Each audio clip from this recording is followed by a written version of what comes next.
ಗುರುಜಿ ಏನ್ ಹೇಳ್ತೀರಾ ವೃಷಭ ರಾಶಿಯವರಿಗೆ? ವೃಷಭ ರಾಶಿಗೂ ಮೊದಲು ಇವತ್ತು ತುಂಬಾ ಅತಿ ವಿಶೇಷವಾದಂಥ ಆಷಾಢ ಶುಕ್ರವಾರ ದೇವಿ ದೇವಸ್ಥಾನಗಳಲ್ಲಿ ವಿಶೇಷವಾದಂಥ ಪೂಜೆಗಳು ಮಾಡ್ತಿರ್ತಾರೆ.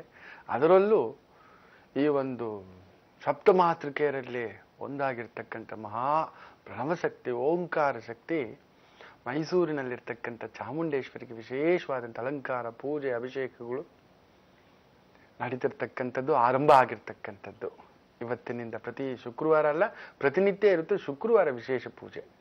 ಇಂಥ ಒಂದು ಸಂದರ್ಭದಲ್ಲಿ ಮನೆ ಹೆಣ್ಣುಮಕ್ಕಳಿಗೆ ಒಂದು ವಿಶೇಷವಾದಂಥ ನೈವೇದ್ಯ ಹೇಳ್ಕೊಡ್ತಾನೆ. ಅದರಲ್ಲೂ ಹಣ್ಣು, ಒಂದೊಂದು ಹಣ್ಣು ಕೊಡೋದ್ರಿಂದ ಒಂದೊಂದು ಫಲಪ್ರಾಪ್ತಿ ಇದೆ. ಎಷ್ಟೋ ಜನ ಗೊತ್ತಿಲ್ಲ.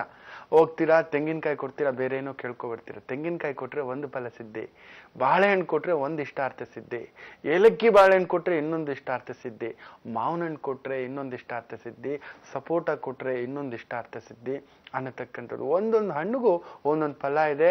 ಅದನ್ನ ಇವತ್ತು ಸಂಸ್ಕಾರ ಭಾಗದಲ್ಲಿ ತಿಳಿಸ್ಕೊಡ್ತಾನೆ. ಕಾದು ನೋಡಿ ಆಷಾಢ ಮಾಸದ ವಿಶೇಷತೆಯೊಂದಿಗೆ. ಇರ್ಲಿ, ವೃಷಭ ರಾಶಿ ನೋಡೋಣ. ವೃಷಭ ರಾಶಿಯವರಿಗೆ ರಾಜಯೋಗಕಾರಕ ಶನಿ ಅಂತ ಶನಿ ಭಾವದಲ್ಲಿ ಚಂದ್ರನಿರೋದ್ರಿಂದ ವಿಕ್ರಮ ವಿಜಯ, ಎಣ್ಣೆ ಪದಾರ್ಥಗಳಿಗೆ ಸಂಬಂಧಪಟ್ಟಂಥದ್ದು, ಈ ಒಂದು steel, iron, petrol, liquor, gas factory, telecom industry, ತುಂಬಾ ದೊಡ್ಡ ದೊಡ್ಡ ಫ್ಯಾಕ್ಟ್ರೀಸ್ ಏನಾದ್ರು ಕಟ್ಟಿದ್ರೆ, ದೊಡ್ಡ ದೊಡ್ಡ ಕಂಪ್ನೀಸ್ ಏನಾದ್ರು ಮಾಡಿದ್ರೆ, ತುಂಬಾ ದೊಡ್ಡ ಘನವೇತ್ತ ಸರ್ಕಾರಿ ಪ್ರಾಜೆಕ್ಟ್ಗಳಿಗೆ ಏನಾದ್ರು ಓಡಾಡ್ತಿದ್ರೆ, ತುಂಬಾ ದೊಡ್ಡ ಅಧಿಕಾರ ಅಂತಸ್ತು, ತುಂಬಾ ದೊಡ್ಡ ಪದವಿ, ನಂಬರ್ 1 ಪದವಿ ಪಡಿತಕ್ಕಂಥ ಮಟ್ಟದಲ್ಲಿ ಪ್ರಯತ್ನ ಪಡ್ತಿದ್ರೆ ವಿಜಯಶಾಲಿ ಆಗ್ತಕ್ಕಂಥ ಒಂದು ಭಾವವಿದೆ. ಮಿಥುನ ರಾಶಿ, ಮಿಥುನ ಲಗ್ನ. ಮಿಥುನ ರಾಶಿಯವರಿಗೆ ಚಂದ್ರ ಶನಿ ಭಾವದಲ್ಲಿದ್ದು ನಿಮ್ಗೆ ಒಳ್ಳೆಯವನು ಅಲ್ಲ ಕೆಟ್ಟವನು ಅಲ್ಲ, ಅವನೊಂದು ರೀತಿ ಅರ್ಧಂಬರ್ಧ ನಿಮಗೆ. ಯಾಕಂದ್ರೆ ಶನಿ ನಿಮಗೆ ಒಳ್ಳೆಯವನೇ ಆದ್ರೂ ಕೂಡ ಅಷ್ಟಮಾಧಿಪತಿ ಕೂಡ.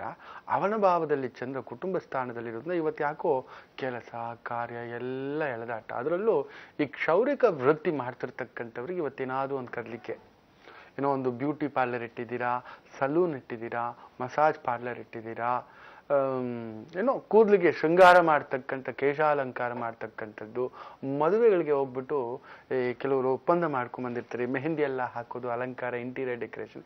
ಯಾಕೋ ಇವತ್ತು ಎಳೆದಾಟ ಅನ್ನಿಸ್ತಕ್ಕಂಥದ್ದು. ಅದರಲ್ಲೂ ಆಷಾಢ ಮಾಸ ಅಲ್ವಾ, ಯಾಕೋ ದುಡ್ಡೆಲ್ಲ ಡ್ರೈ ಆದಾಗೆ ಏನೋ ಹೋಗಪ್ಪ, ನಾನೇ ದುಡಿಬೇಕು, ನಾನೇ ಓಡಬೇಕು, ನನ್ನ ನೋವು ನಾನೇ ಮದ್ದು ಹಾಕ್ಸ್ಕೋಬೇಕು, ನನಗೆ ಯಾರೂ ಇಲ್ವೋ ಅನ್ನತಕ್ಕಂಥ ಏನೋ ಒಂದು ಸಂಕಟದ ಛಾಯೆ ಅನ್ನಿಸ್ತಕ್ಕಂಥದ್ದು ಅನ್ಸುತ್ತೆ. ಖಡ್ಗ ರಾಶಿಯವ್ರಿಗೂ ಅಷ್ಟೇ, ಮಲ್ಗೆ ಇರೋಣ ಅನ್ಸುತ್ತೆ. ಇವತ್ತು ಎದ್ದು ಕೆಲಸ ಮಾಡಬೇಕು ಅನ್ಸೋ ಒಂದು ಭಾವ ಅನ್ಸೋದಿಲ್ಲ. ಏನೋ ಒಂದು ಗುಪ್ತವಾದ ಕಾಯಿಲೆ, ಗುಪ್ತವಾದ ಭೀತಿ, ಗುಪ್ತವಾದ ತೊಂದರೆ ಇನ್ನೇನಾಗುತ್ತೋ ಅನ್ನತಕ್ಕಂಥ ಒಂದು ಭಾವಾರ್ಥದಲ್ಲಿ ಕದಲಿಕೆ ಆಗ್ತಕ್ಕಂಥದ್ದು ಆಗುತ್ತೆ. ಈ ಎಚ್ಚರಿಕೆ. ಸಿಂಹರಾಶಿಯವರಿಗೆ ಇವತ್ತು ಒಂದು ರೀತಿ ವೃಥಾ ಖರ್ಚುಗಳು, ಅದರಲ್ಲೂ ಸಂಗಾತಿ ವಿಚಾರದಲ್ಲಿ, ಅನಾರೋಗ್ಯ ವಿಚಾರದಲ್ಲಿ, ಯಾವುದೋ ಒಂದು ಶತ್ರುವಿನ ಬಾಧೆಯಿಂದ ಕೋರ್ಟಿನ ಮೆಟ್ಲು ಹತ್ತತಕ್ಕಂಥದ್ದು, ವಾಮ ಮಾರ್ಗದಲ್ಲಿ ಪರಿಹಾರ ಮಾಡ್ಕೊಳ್ತಕ್ಕಂಥದ್ದು. ಅದೇನಿದೆಯೋ ಕೊಟ್ಟು ಕಳಿಸೋ, ಸುಮ್ಮನೆ ಕೇಸ್ ಕೋರ್ಟ್ ಹೊರಗಡೆನೆ ಇದು ಮಾಡ್ಕೊಬಿಡೋಣ, ಪೊಲೀಸ್ ಸ್ಟೇಷನ್ ಹೊರಗಡೆನೆ ಇದು ಮಾಡ್ಕೊಬಿಡೋಣ ಅನ್ನತಕ್ಕಂಥದ್ದು ಆಗುತ್ತೆ. ನಿಮ್ಮ ಮೇಲೆ ಏನಾದರೂ ಪೊಲೀಸ್ ಎನ್ಕ್ವೈರಿಗೆ ಸಂಬಂಧಪಟ್ಟಂಥದ್ದು, ನ್ಯಾಯಾಂಗ ಎನ್ಕ್ವೈರಿಗೆ ಸಂಬಂಧಪಟ್ಟಂಥದ್ದು ಏನಾದರೂ ಇದ್ರೆ ಏರುಪೇರುಗಳು, ಸಿಕ್ಕಾಕೊಳ್ತಕ್ಕಂಥದ್ದು, ಒದ್ದಾಡ್ತಕ್ಕಂಥದ್ದು, ಬಂದಿಯಾಗುವಷ್ಟರ ಮಟ್ಟಕ್ಕೂ ಆಗಿಬಿಡುತ್ತೆ. ಎಚ್ಚರಿಕೆ. ಶನಿ ಕುಜ ಸಂಧಿ ಅಂದ್ರೆ ತಗೊಂಡೋಗಿ ಸರ್ಕಾರಿ ಜುಲ್ಮಾನೆ ಆಗ್ತಕ್ಕಂಥ ಒಂದು ಭಾವ. ಎಚ್ಚರಿಕೆಯಿಂದ ನಿಭಾಯಿಸ್ಕೊಳ್ಳಿ. ಆದಷ್ಟು ನರಸಿಂಹಸ್ವಾಮಿ ದೇವಸ್ಥಾನಗಳಿಗೆ ಹೋಗ್ಬಿಟ್ಟು ಒಂದಷ್ಟು ಸಿಂಧೂರವನ್ನ ಕೊಟ್ಟು ಅರ್ಚನೆ ಮಾಡಿಸಿ ಒಳ್ಳೇದಾಗ್ತಕ್ಕಂಥದ್ದು. ಗುರುಜಿ, ಈಗ ಪತ್ರವನ್ನ ಓದೋಣ. ಗುರುಜಿ, ಭವಾನಿ ಅನ್ನೋರು ಪತ್ರವನ್ನ ಬರೀತಾ ಇದ್ದಾರೆ. ಅವರು ಹುಟ್ಟಿದ ದಿನಾಂಕ 30/11/1983 ಅಂತ ಹೇಳ್ತಾರೆ. ಕನ್ಯಾ ರಾಶಿ, ಚಿತ್ತಾ ನಕ್ಷತ್ರ. ಅವರ ಯಜಮಾನ್ರ ಬಗ್ಗೆ ಕೇಳ್ಬೇಕಂತೆ ಗುರುಜಿ. ಅವ್ರ ಯಜಮಾನ್ರ ಒಂದು ಹುಟ್ಟಿದ ದಿನಾಂಕ ಸರಿ ಇಲ್ಲ ಅಂತ ಹಿಡಿದು ಕೊಟ್ಟಿದ್ದಾರೆ. ಹೆಸರು ಭೀಮ್ರಾವ್ ಅಂತ ಹೇಳ್ತಿದ್ದಾರೆ. ಅವರು ಬಹಳಷ್ಟು ಬಾರಿ KS ಎಕ್ಸಾಮ್ಗೆ ತಯಾರಿಯನ್ನ ನಡೆಸ್ತಾ ಎಕ್ಸಾಮ್ ಕೂಡ ತಗೊಂಡಿದ್ದಾರೆ. ಆದ್ರೆ 2-3 ಅಂಕಗಳಲ್ಲಿ ಹೊರಗುಳಿದು ಬಿಡ್ತಾರೆ ಗುರುಜಿ. ಇವರು ಪಾಸ್ ಮಾಡ್ತಾರ KS ಅನ್ನ? ದಯಮಾಡಿ ತಿಳಿಸ್ಕೊಡಿ, ಯಾಕೆ ಅಡೆತಡೆ ಆಗ್ತಿದೆ ಅಂತ ಕೇಳ್ತಿದ್ದಾರೆ. ಸಪ್ತಮಾಧಿಪತಿಗೆ ಕೇತುವಿನ ಒಂದು ಪ್ರಭಾವ ಸೇರಿದಾಗ ಆಟೋಮ್ಯಾಟಿಕಲಿ ಏನೋ ಒಂದು ವಿಘ್ನ, ದೈವಶಾಪ, ದೇವಶಾಪ, ಹಿರಿಯರ ಒಂದು ಪಿತೃಶಾಪ ಒಂದು ಅಡಿಗೆ ಕುಳಿತಿದೆ ಅಂತ ಹೇಳ್ತೀವಿ. ಪಿತೃಲೋಕಕ್ಕೆ ಹೋಗೋದು ನಾವು ಸತ್ತ ಮೇಲೆ. ಪಿತೃಗಳೆಲ್ಲ ಹೋಗ್ತಾರೆ ಸ್ವರ್ಗಲೋಕಕ್ಕೆ ಅಂತಕ್ಕಂಥದ್ದು. ಆ ಪಿತೃ ಹಿರಿಯರು ಆತ್ಮ ಸಾಕ್ಷಾತ್ಕಾರವನ್ನ ತೋರಿಸ್ತಕ್ಕಂಥ ಗ್ರಹ ಕೇತು.